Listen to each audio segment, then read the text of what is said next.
Bruce got his PhD at UC Davis, and he went on to do a postdoc at the University of Arizona with Michael Donahue and Rob Robichaud. And after his postdoc, he was hired at Duke University, where he spent a couple of years before his current position at UC Berkeley. And he's been at UC Berkeley since 1994. He's the William L. Jepson Professor of Integrative Biology there and curator of the Jepson Herbarium. Bruce has done fantastic research throughout his career. It's been a privilege for me to know him over the course of my career, and I count him as a friend, even though we've never collaborated or communicated constantly. He's a great colleague and a great person to have in our profession. Bruce will explain part of his research and his research interests, so you'll see that from his presentation. I won't really tell you much more about his background, but it is a pleasure to have him here, and I'll turn the time over to you, Bruce.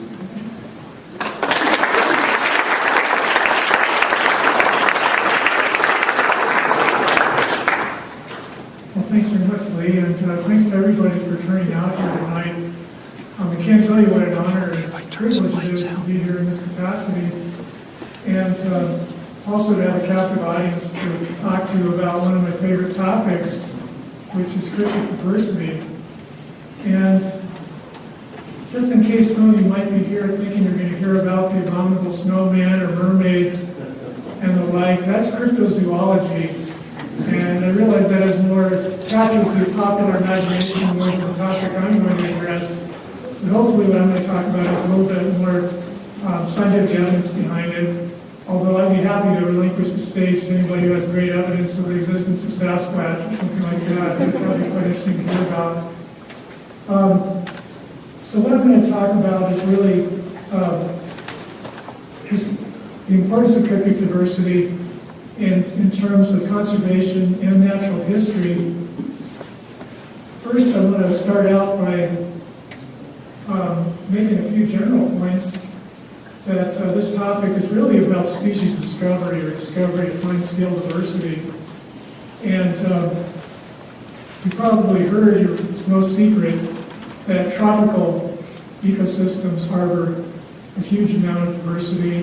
And we've heard people, you no doubt heard people claim that taxonomists can't describe that diversity as quickly as it's going extinct, and that's probably true.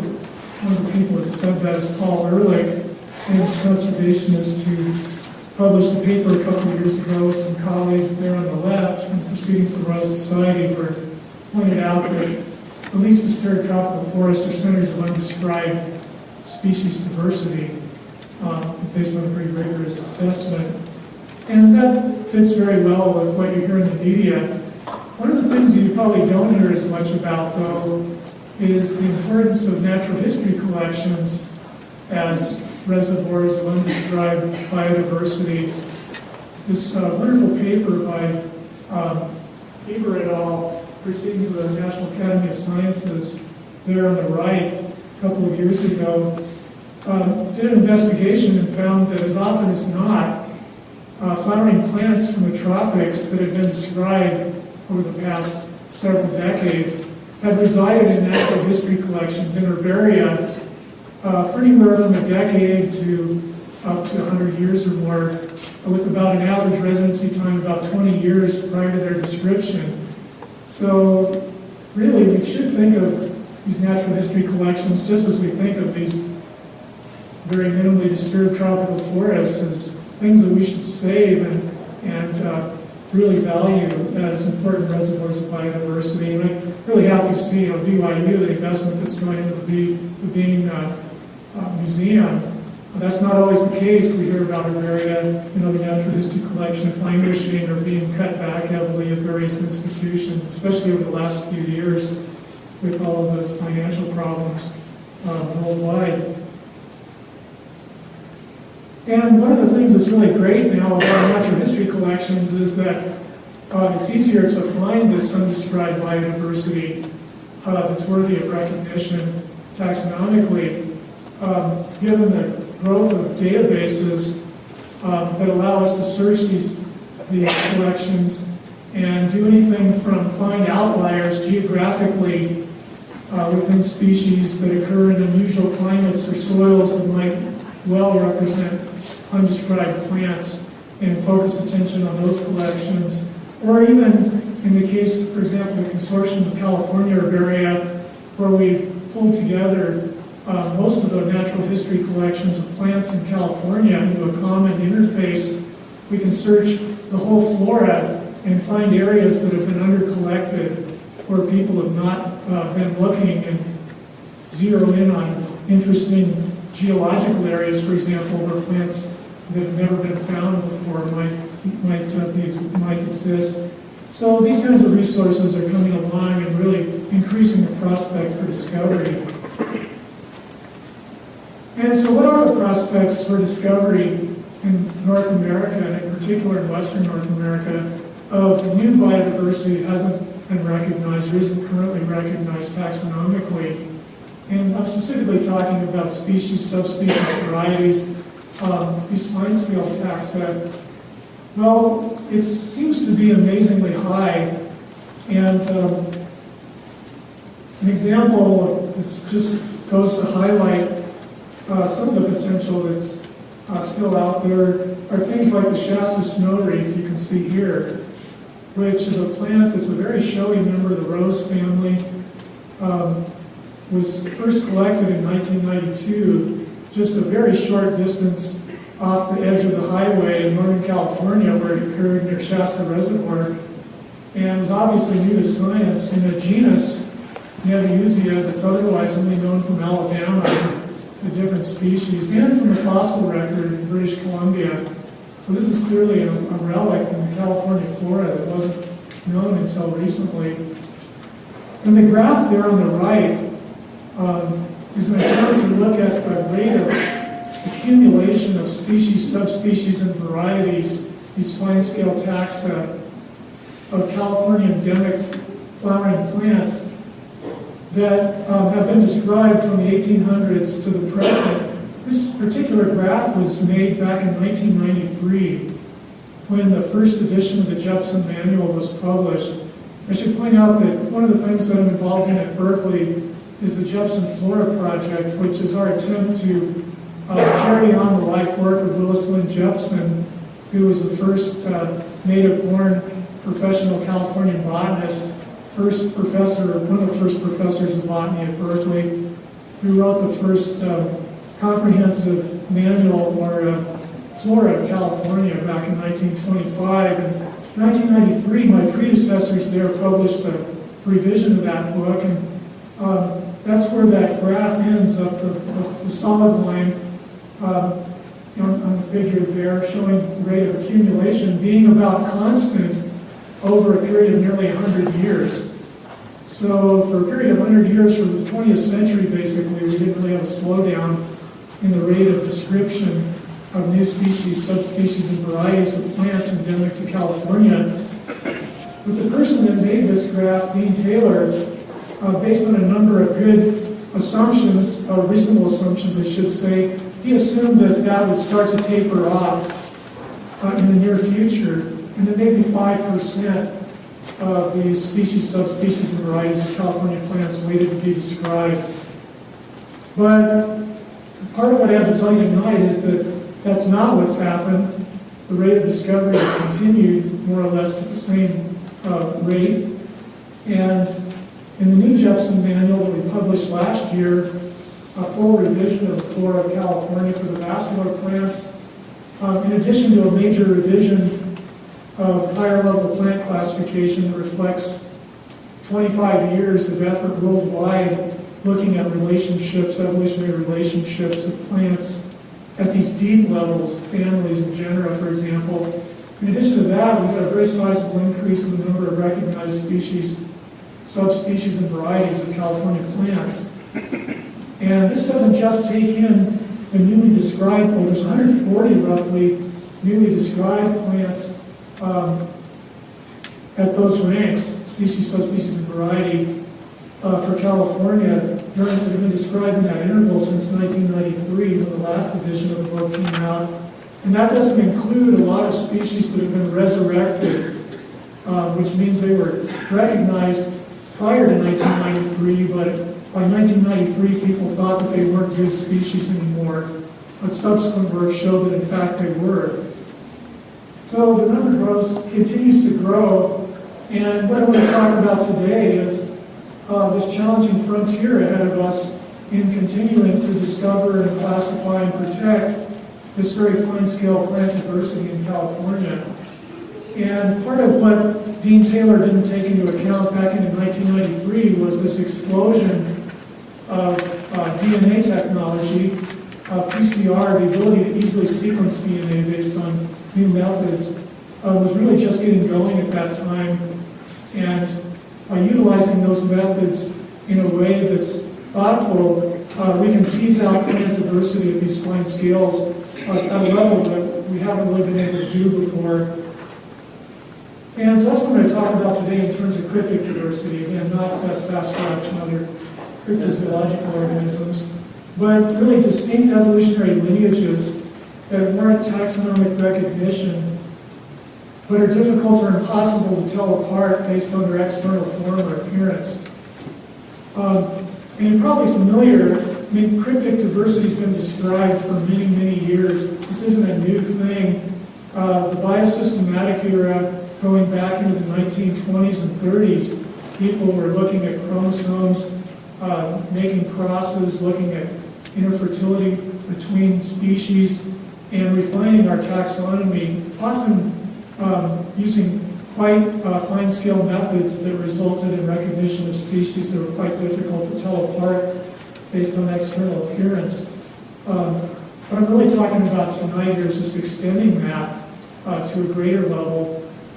And it's important for us to remember, and this is something that many biologists don't have problems with, but vascular plant taxonomists, people who study flowering plants and the like, I've never been happy with taxa that can't be easily recognized with a 10x hand lens. But we have to remember that these organisms don't really care whether or not we can tell them apart. Reality is reality, and we have to try to assess what it is. What is that reality? And really, some of the features that natural selection may be causing to evolve most rapidly are physiological traits that are not visible, but can be really important in terms of whether an organism survives or doesn't survive in its environment.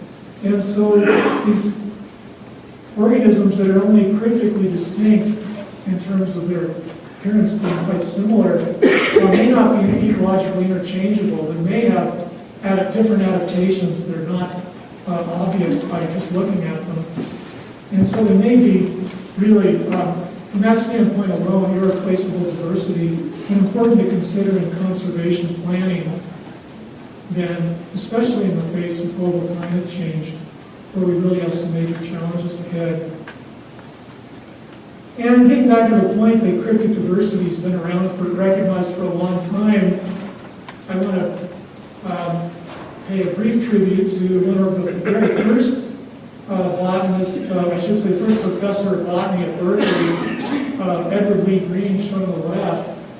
And he was a taxonomist that used his eye, also used his nose. He had a very good sense of smell, and he used his sense of smell to distinguish plants. And that ability led him to recognize many more species within a particular group of plants than some of his contemporaries like Kate Brandegee, shown on the right.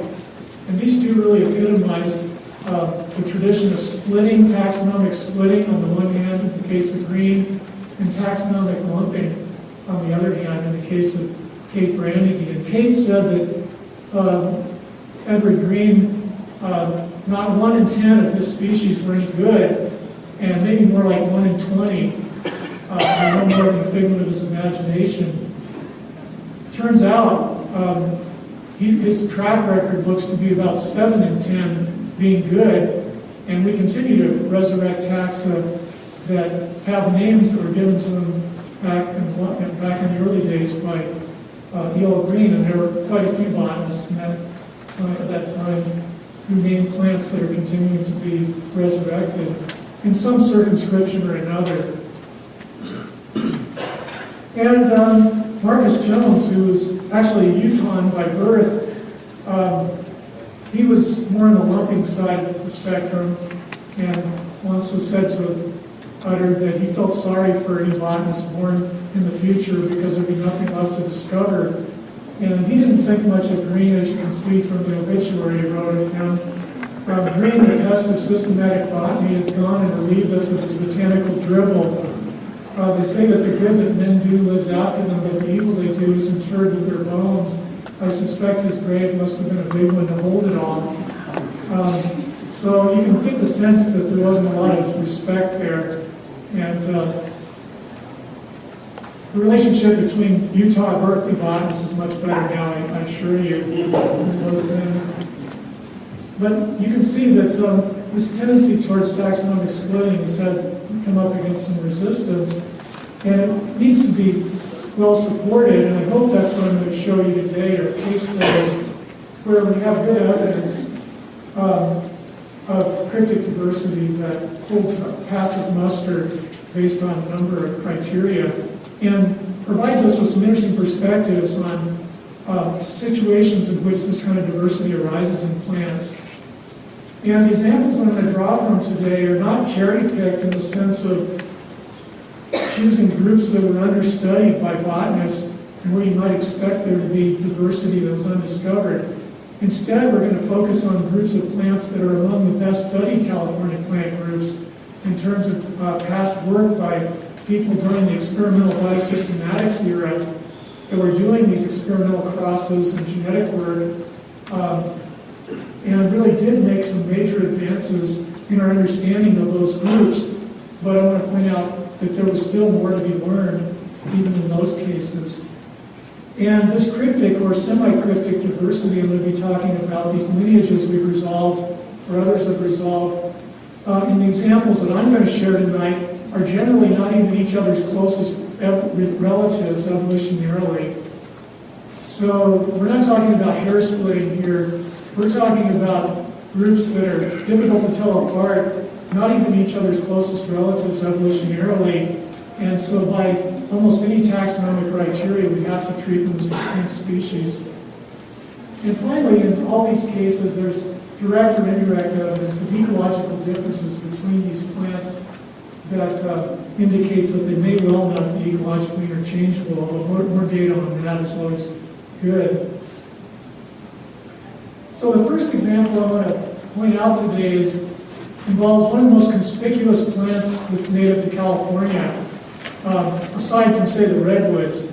We're talking on the small end of the spectrum here. These are small plants, but showy plants taken together. The common goldfields, as it's called, is a member of the sunflower family that carpets the foothills and the grasslands of lower elevation California, even out into the desert in some places, and up to Northern California and wetter areas. In a decent year. This is not such a great year, unfortunately, but you can get the idea in the photo on the right there. And this plant was argued to be by David Keck, who is one of the most astute students of the sunflower family in California, the most abundant native composite in the state. Composite is just the name given to members of the sunflower family that have these inflorescences that look like a single flower, but in fact are made up of a large number of flowers that are that basically serve as a single attraction unit for pollinators and function in a way like a single flower. And back at the time, back in the 1970s, there had been quite a bit of work done in this area by both Bruce Baldwin, British Columbia, and Bob Lernout at Berkeley. And they found that there was considerable biochemical and floral diversity within this single species, Lasthenia californica, the common goldfields. And the flower diversity has to do with the presence or absence of sepals, which in the case of these central flowers in the sunflower head, they're isolated here, are these membranous units here. And the shape of those vary in different populations. So one of my students, Raymond Chan, several years ago looked at this problem in great detail.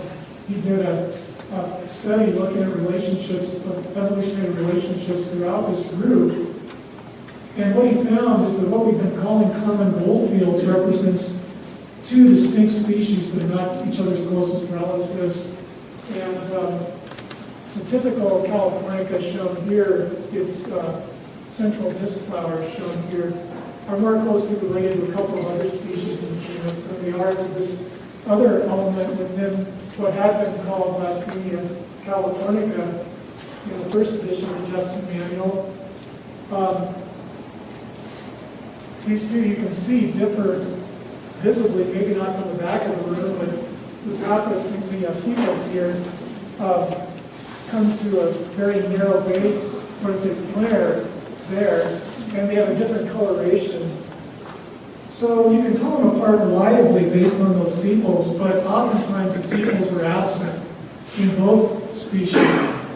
And if you figure out a way to tell them apart when the sepals are absent, please tell us about it, because we've never been able to figure out how to do it, despite a lot of intensive effort looking at the morphology. So they really represent two semi-cryptic species within this group. Well, can we tell them apart by where they grow? Well, that works in Southern California and in Arizona, where only one of them, Lastenia gracilis, grows. Its distribution shown in the blue squares here. But the other one, Lastenia californica, subspecies californica, overlaps with the distribution of Lastenia gracilis in the Bay Area of California and in Northern California extensively. So we can't really rely on geography to tell them apart if they don't have a pappus. And so you might be thinking to yourself, oh, this is getting really difficult to deal with. I don't think there's any practical reason to treat these as distinct species, even if they really aren't each other's closest relatives. We can't tell them apart morphologically, they overlap geographically. But where they grow together, they occur on soils that are completely different. And this has been studied now quite a lot by Nishi Rajakaruna, shown on the right there. At the time, as a graduate student at the University of British Columbia, he was working with Bruce Baldwin. And while my student Raymond Schlein was working on this, we started to compare notes. We were working on the evolutionary history. They were looking at these ecological races that they thought were part of the same species.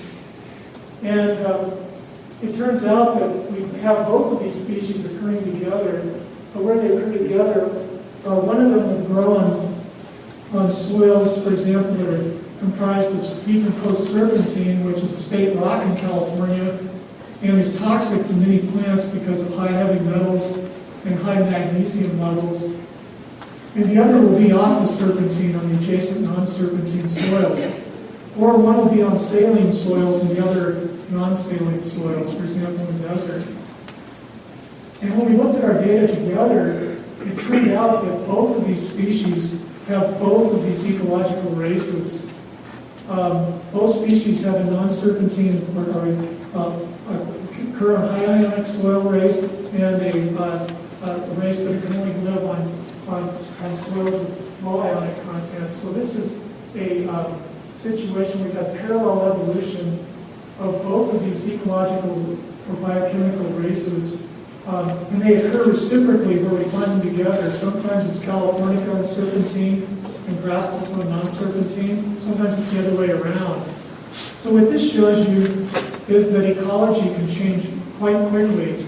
Dramatic shifts in ecology that are not accompanied by much of any morphological difference in the way of external form changes, given this particular situation in the common goldfields.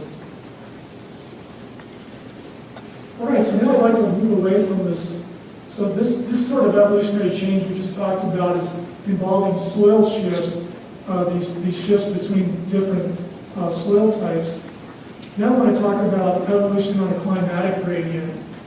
And we have some amazing climatic gradients in California going from the coast to the interior, where if you've been, for example, in San Francisco and driven in the summertime up over the Berkeley Hills to the other side, we can be 40-degree difference in the Fahrenheit not uncommonly during the summer months, over just a few miles of terrain. And so it's maybe not surprising that plants would diverge along that kind of steep climatic gradient. And that's exactly what we see in this group, the woodland Leia, which is another member of the sunflower family, the last member of the sunflower family I'm going to talk about here today. And this is a group that was studied intensively by the Clausen-Keck-and-Heisey team back in the 1930s and 40s. They combined the strengths of the geneticist in Clausen, the taxonomist in Keck, and the physiologist in Heisey to really revolutionize the field of plant ecology and plant evolutionary biology as well. And they did experimental taxonomic work in this group Leia that includes this particular species, where they found very spectacular differences between populations of this particular species, manifested both in the flower colors, as you can see in these two populations in which those individuals were photographed, as well as in the leaf shape of these plants. And what you see here is a diagram modified from Clausen's original figure in 1951, where you see variation in the lobing of the leaves in different populations.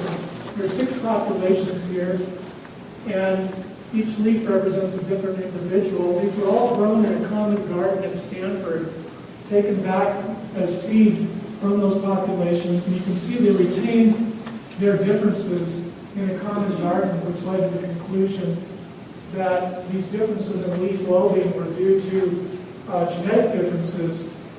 And given that increasingly lobed leaves are often associated with drier, warmer environments, this appeared to be local adaptation to a coastal or maritime climate here versus a continental or interior climate on this side. So we were able to reinvestigate this and looked at DNA sequence data from representatives of these populations and many others within this species, and found that indeed this is representative of evolutionary divergence across these groups. And what we found was that actually these represent very deeply divergent ancient lineages within this group. One is represented here by these coastal populations, one is represented by this leaf morphology here, and another one is represented by this leaf morphology. And I think you can see those are 3 distinctive leaf morphologies.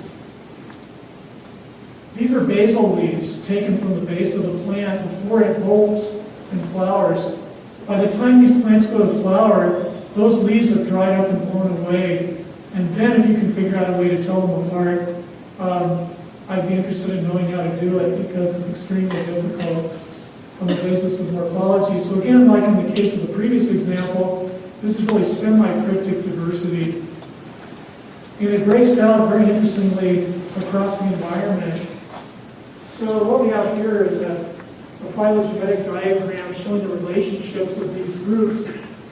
These colored bars represent different deep evolutionary lineages of this woodland Leia. And they're mapped out on this map of California here.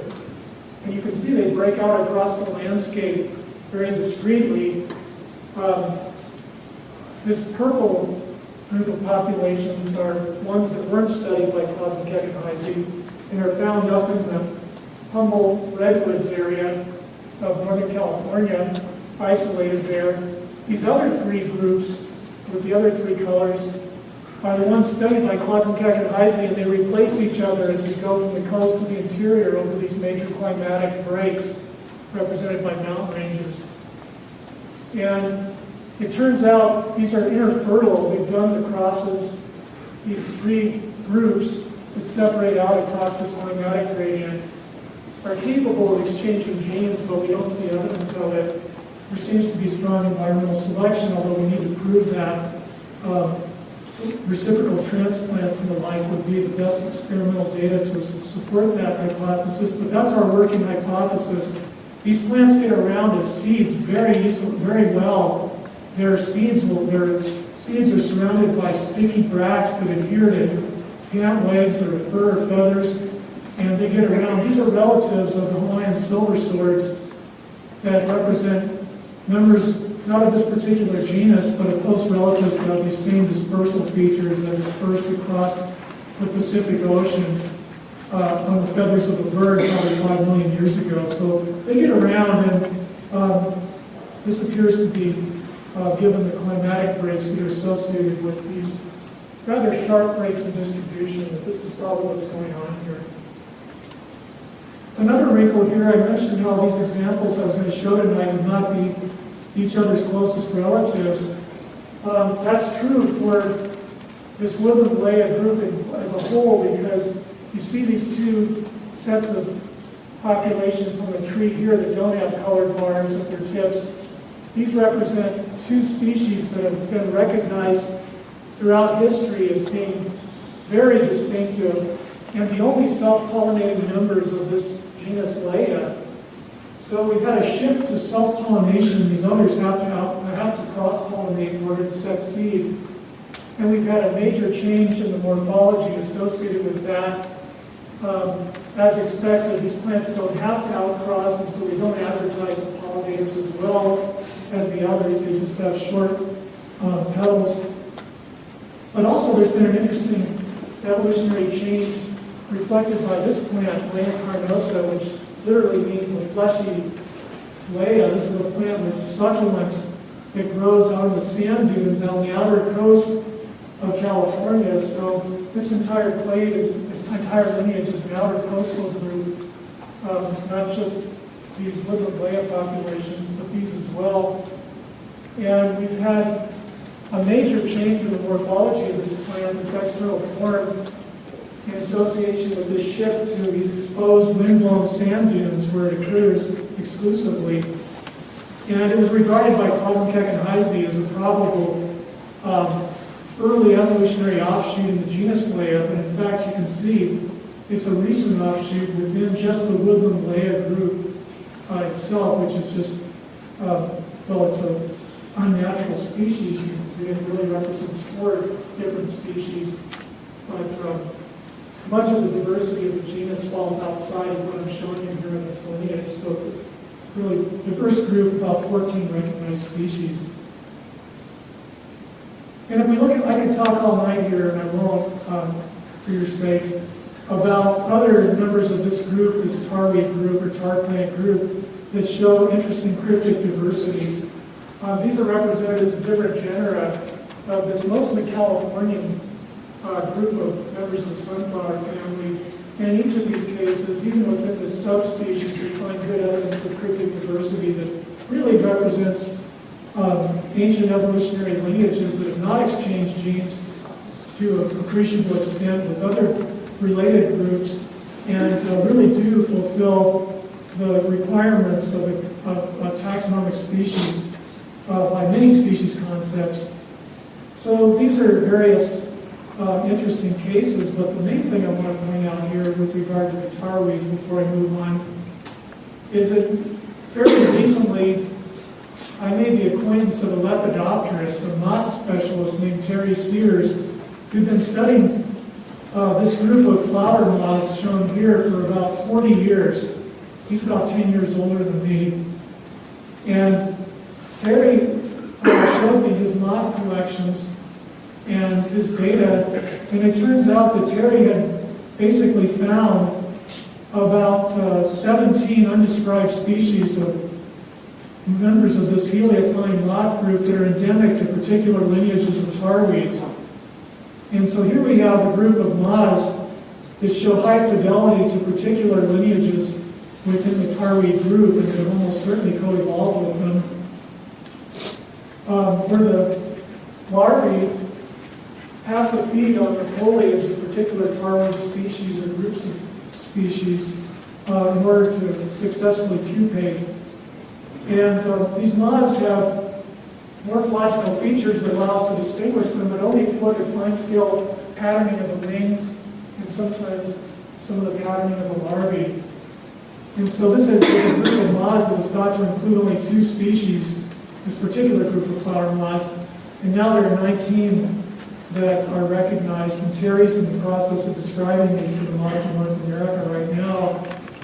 They even include some really striking moths, like this one, which has these candy-striped larvae that are hard to imagine if they escaped infection before. Just treating that as a new genus of heliophyne moth. And this one seems to only like the foliage of a cryptic lineage of one of the tarweed species, Calcademia multiglandulosa, that's been treated in a very broad sense in recent years, but has quite a lot of lineage diversity within it. So here we have cryptic moths and cryptic tarweeds. And you're starting to get the sense, I hope, that we're talking about food chains and real ecology here involving organisms that are not described and are in the process of being described.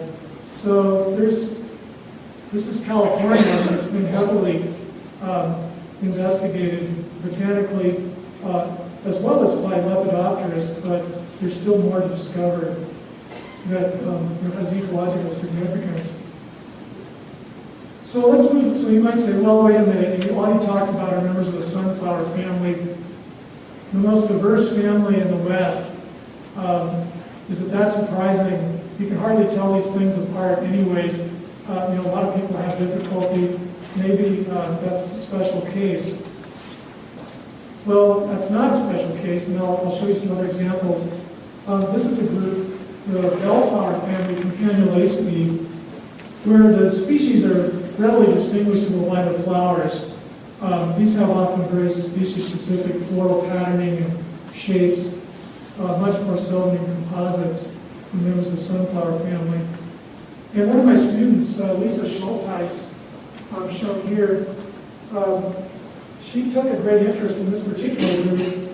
Particularly, this is a group you probably recognize a flower like this. It's in the lobelia subfamily. So if you've grown garden lobelias, they have flowers that look somewhat similar. And this particular group grows in vernal pools and moist meadows. Most of California and Oregon is the distribution of Downenia. And they've diversified in these pool environments where you have soils of differing ionic concentration.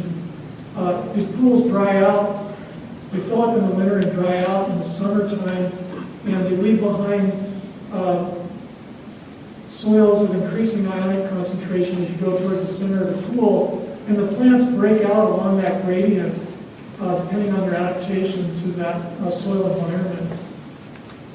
This particular species, which unfortunately doesn't have a common name, got our attention early on because it has one of the strangest chromosome number series that I'm aware of in any Californian plant at least, where there's a lot of chromosome evolution that's occurred. There are 4 different chromosome numbers documented by careful chromosomal work that was done in the 1960s. And you can see that these different numbers are not multiples of some base number like we see in many plants and other organisms with varying chromosome number. But it's a consecutive series of even numbers. And that's a little difficult to explain. And we wondered whether this had significance in terms of diversity within this group. You find these different chromosome numbers in different populations. They're not ever mixed in the same population. So Lisa took this on, and what she found was very interesting. And that is namely that what had been called Downenia gnina actually represented elements of 3 distinct evolutionary lineages.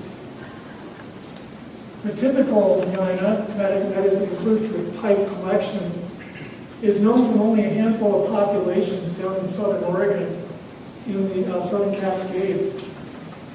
All the rest of what had been called gnina falls out in these 2 other lineages, and the elements of gnina in those 2 other lineages are more closely related to other species of Downenia that have very distinctive flower morphologies than they are to typical gnina here. And we explained this, this all nicely corresponds to chromosome number. So those populations with 6, 8, or 10 pairs of chromosomes are most closely related to a 10-paired other member of the genus, this species, elegans.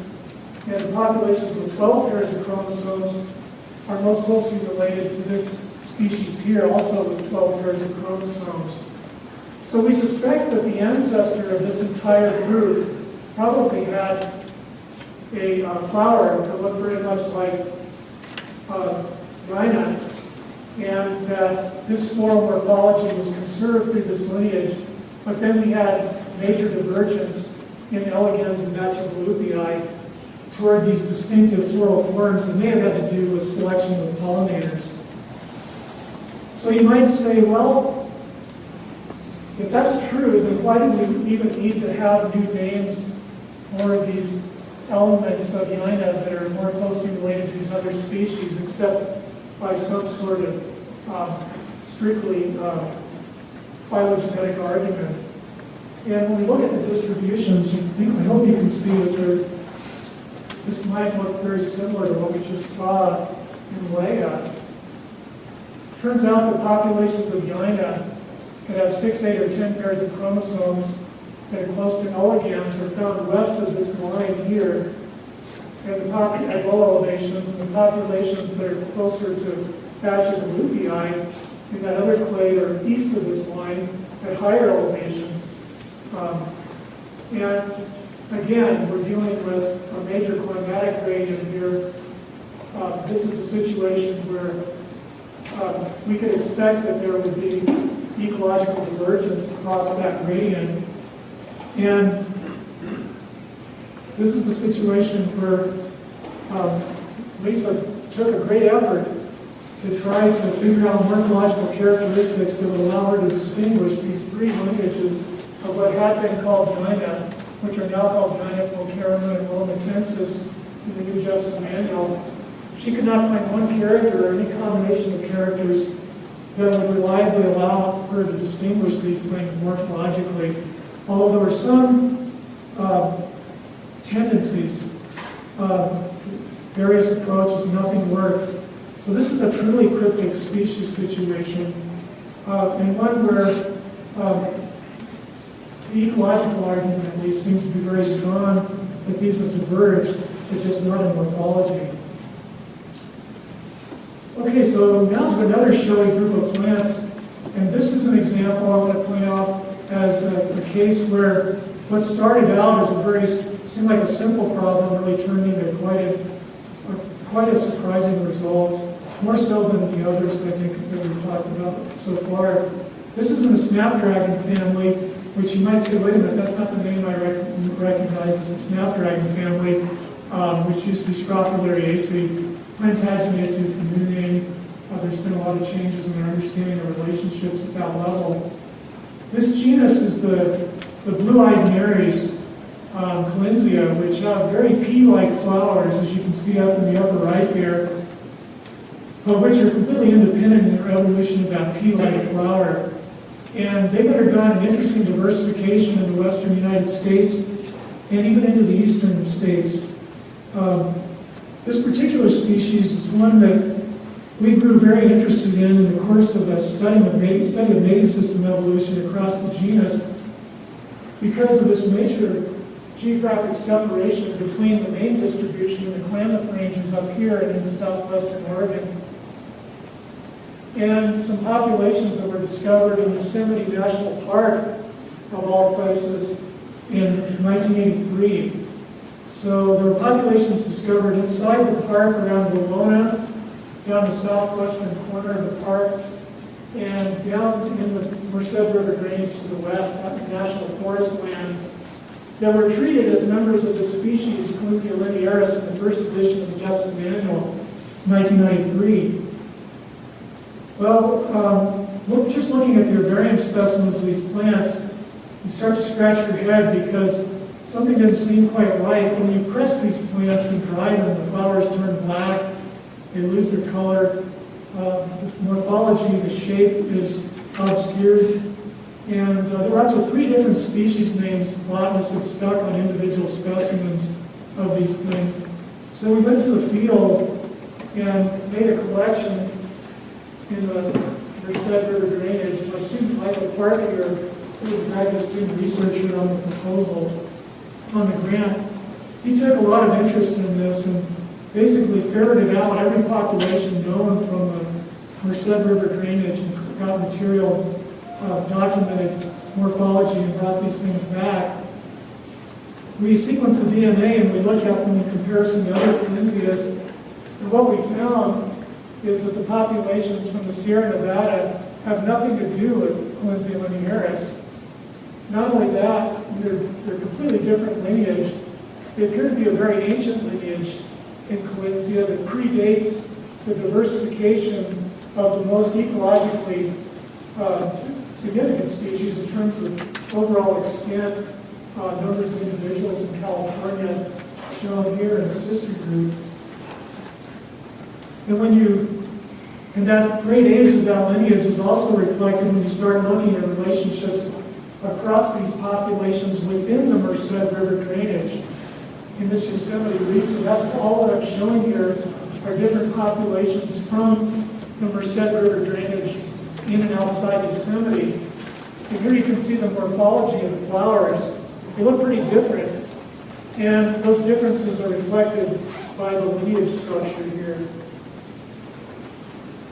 And when you look at the Merced River drainage here, aerially, we're down here, here's Yosemite National Park, here's the area we're looking at. You can see that flower color, as I showed before, flower color and lineage relationships are nicely correlated, as are corolla shapes. And these various lineages break out geographically. So we have one lineage here that reflects these violet and purple flowered forms in the southwestern part of the drainage. Near El Portal, very close to El Portal, we have these white flowered populations at low elevations. And then on the summit of Mount Trumbull in the northwest, we have these very small flowered, magenta flowered plants. So we're looking at three distinct species here that had previously gone unrecognized, thought to just be a geographic outlier of the Mammoth Range taxon, and in an area that's arguably one of the better botanized areas of California. I mean, botanists have been going to Yosemite for a tremendous period of time, but this is an endemic area here outside Merced, and outside of Yosemite, that we know quite a few endemic plants are restricted to. So I just want to finish up with a couple of examples from work that's done outside of our lab. Lee Johnson here at BYU has done some of the most elegant work in cryptic diversity done anywhere among scientific circles. He's done a fantastic job of resolving cryptic lineages within this Navarretia genus of the Phlox family, where these 6 different plants shown here that he studied just a few years ago would have been treated either as one species, Navarretia intertexta, or at most a couple of species, Navarretia intertexta, Navarretia propingua, but he recognizes now 6 species based on multiple lines of DNA data for nuclear and chloroplast genes, as well as chromosomal fine-scale morphological analysis. But I do want to mention these 2 species here are endemic to California. They're in press right now. They're just in the process of being published as new to science. And they're both endemic to different serpentine exposures, these toxic soils in California, on either side of the Central Valley of California, the North Coast ranges, and in Sierra Nevada, in different climatic settings. So this is again a likely case of ecological divergence in both soils and in climate. And finally, cryptic diversity extends to the monkey flowers, which of course some people would regard the monkey flowers as one of the main model systems for the study of plant diversification, and intensively studied by the Willis lab and earlier by Vickery's lab. And Naomi Fraga at Rancho Santa Ana Botanic Garden just last year published a paper where she found that what had been previously passed off as 2 species of monkey flowers here actually included we have basically 9 species within this group.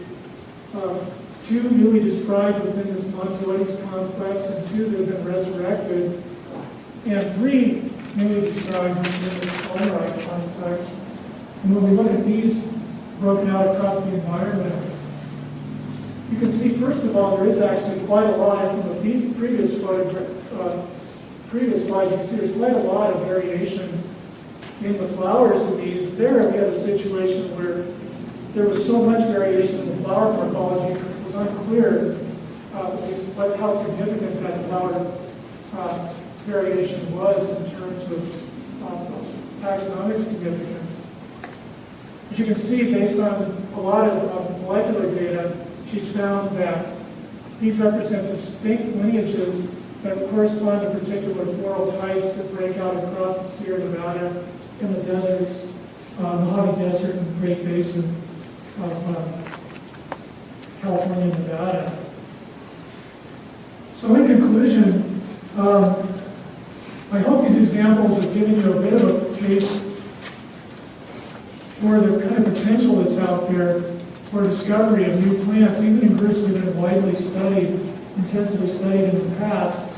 And I would argue that American plant taxonomy still has a major frontier right here at home. There's an even bigger frontier in the tropics, but we still have our work cut out for us here. And more importantly, I think, what this points out for other scientists and for conservationists is that we should definitely not, as we all know we shouldn't, be treating species or subspecies or varieties as ecologically or evolutionarily uniform entities. There's a tendency for species or whatever the minimal taxonomic unit is, be it a subspecies or variety, to be treated as somehow homogeneous. We hear a lot about the potential for outbreeding depression. If we move germplasm or seeds from one population to another, we might get mixing of traits and lose local adaptation. But what we're talking about in these instances is more dire than that, the potential for losing cryptic diversity through hybridization when we bring together evolutionary divergent populations that are still infertile, potentially extinction, including the extinction of associated organisms, for example, like the targeted Mazda I mentioned, which should be considered irreplaceable groups. And the fact that we lack this kind of detailed lineage data for most species really warrants the conservation of species across their ecological and geographic ranges. And very cautious mitigation. And there are a lot of proposals that have been used in mitigation techniques like genetic augmentation, doing just what I described, taking the seeds from a population that's about to be destroyed, growing in the, where a highway is going to be built, and to mitigate that loss, we plant those seeds into a population 200 miles away. Well, that has the potential to do much more harm than good. Similarly, this very well-intentioned idea of assisted migration in the face of climate change, that may be necessary. If it's done in an uninformed way, though, we can have the same kind of potential problems with mixing up lineages that have long been distinct and not being very careful about choosing the right lineages that have the particular ecological traits that we're looking for in this new environment. So it's really critical to think about these things when we're considering irreversible actions, when we do these kinds of things that can't be undone. And I think that's the main take home here tonight, is that there's quite a frontier out there, which is exciting. It's also kind of humbling, too, in that there's a lot that we need to know before we can do some of the things that, that we're often feeling we have to do in order to deal with our changing environment. All right, so I just want to acknowledge the graduate students and my lab tech for help, and especially Lee Johnson and Naomi Fraga for allowing me to share and publish data here, and the funding sources, and especially my hosts here that invited me to come and speak to you here tonight. And thank everybody here for your attention and for showing up.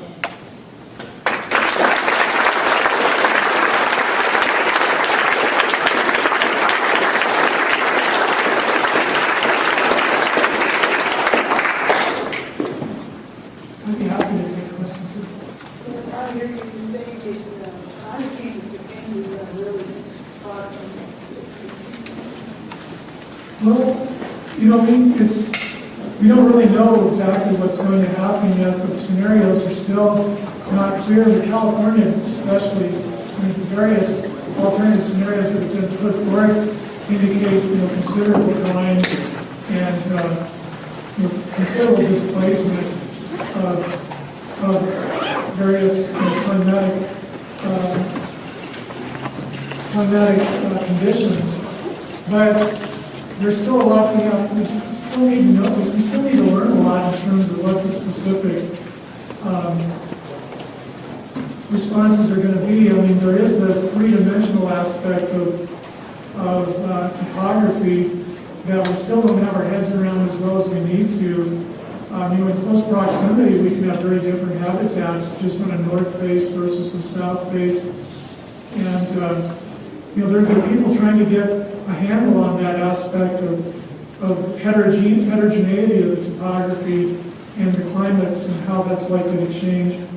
But when we see a widespread species that we think of as having this wide ecological range, suddenly in a new light that is basically broken up into these ancient groups that have a much narrower range individually, that leads one pause in terms of just what the response might be.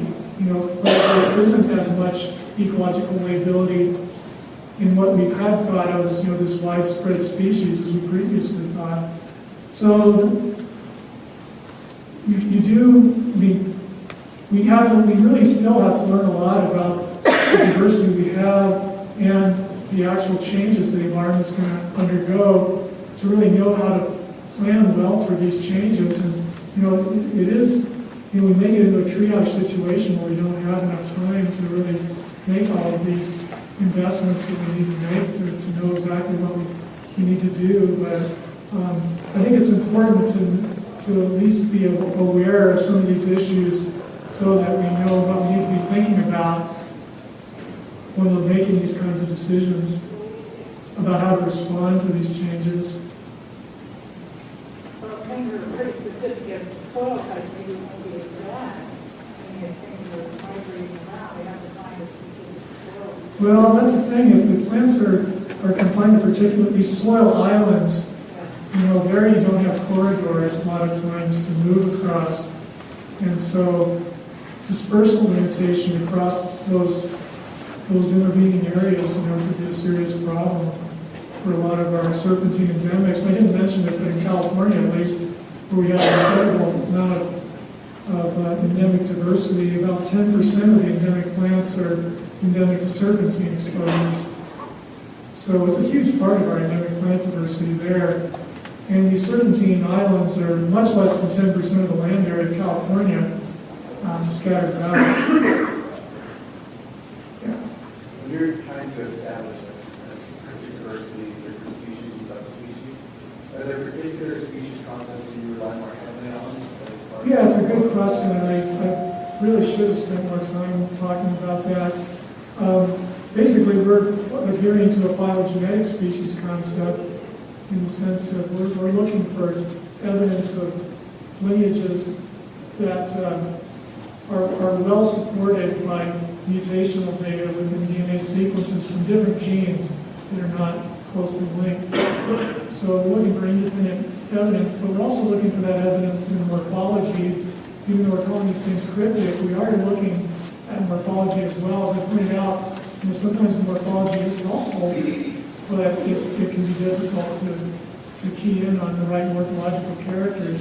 I'm not arguing here for a DNA taxonomy in the strict sense that it's been argued for by some individuals, where they say basically you can burn the herbaria and just isolate DNA and never bother to look at the plants again and just use 2% divergence cutoff in the DNA sequences, and those are our species. I'm not arguing for that. I'm arguing for actually trying to find real evolutionary lineage structure here. And when you find these evolutionary lineages that stand out, when you look, for example, at a nuclear gene and a chloroplast gene, some morphological data, maybe some chromosomal evidence. What that tells you is that that's a group that's had a long history of separation from other groups. There's not much gene flow going on through time.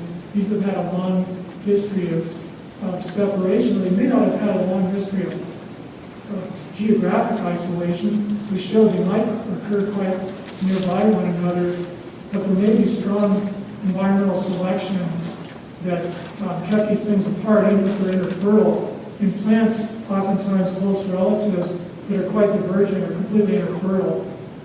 And that goes against some of the species concepts that are out there that are more commonly animals that are widely used. But nonetheless, the fact that the plants are retaining their differences and remaining evolutionarily isolated for long periods of time indicates that there are factors, be they intrinsic to the organism itself or extrinsic, the environment actually, say, selecting against hybrids, keeping these things apart.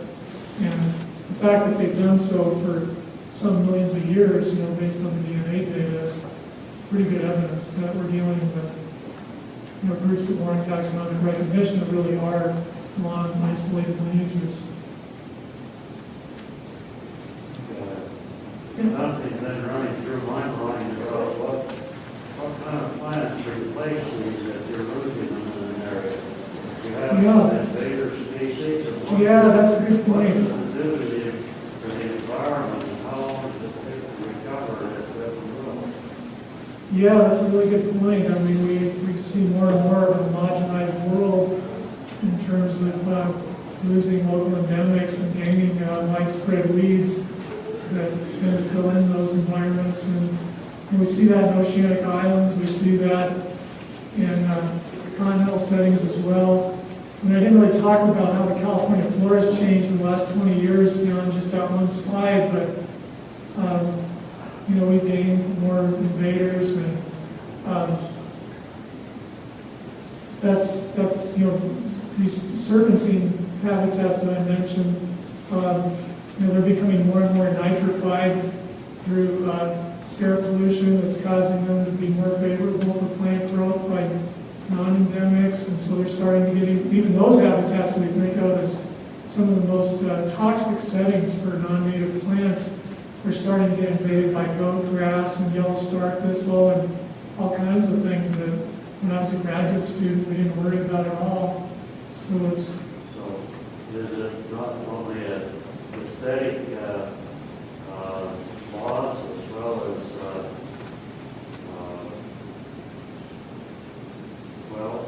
yeah, we worry about ecological function. what replaces it is not as pleasing to the eye as what we have. Well, that's for So sure. there's a loss aesthetically. Sure. And where are we headed? Yeah, well, that's a good question, and I don't. The trends are. The invasive plant problem is one of the worst problems that we have throughout the West, and particularly in California. I work on oceanic islands too. Lee alluded to that in Hawaii, and just in the short time I've been going there since the mid-1980s doing work, I've seen amazing amounts of change with these wonderful habitats, being converted to weed patches. I think that we have our work cut out for us to reverse those trends, and there's a lot to do before we even know how we can make those changes to stop those trajectories. Yeah, it's a lot better to live with this than it is to live with prior special adopted weeds. Oh, yeah. So That's exactly right. That's, what can we do about it? Is it climate change? well, some of the climate change predictions do indicate the likelihood of increasing favorability of habitats for weeds for non-native plants. And some of the work at Stanford, Chris Field has spoken about that, about some of the changes that are likely to result in weed invasion.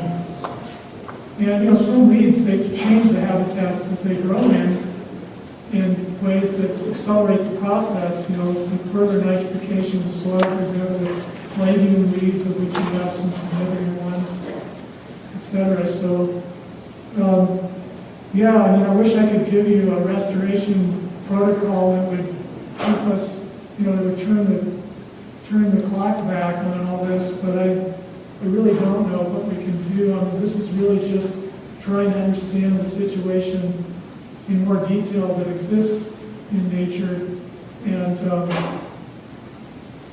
the actual, you know, reversing of these trends is going to be a major effort that goes way beyond, you know, the work in my lab. Yeah, wish I could say something more positive about We life. have more questions than we have answers. Yeah, that's right. I mean, we have some more answers too, which is good. And I think that it's important not to make things worse. And that's basically what I'm arguing for here is let's make sure that the well-intentioned actions are not inadvertently destructive.